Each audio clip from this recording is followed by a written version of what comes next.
investment strategies, especially in buyout and distressed debt, they benefit from market disruptions when assets get repriced. And so investing during the recession or during challenging times can pay off very, very well.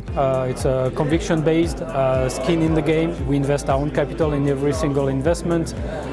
We say no more than we say yes. We look at 1,000 deals per year, invest maybe in 10 to 15 deals.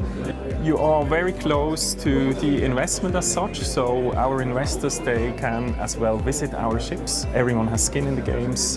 We from Briese Schiffahrt Schweiz are invested privately as well. The family Briese is invested, and obviously that supports as well the investors in regards of their investments.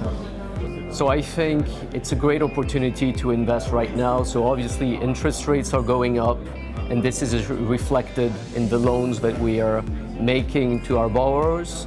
And the great thing also is all these loans we're doing on real estate backed loans are very well collateralized. So we're typically lending at 70%, and it's an amazing risk reward.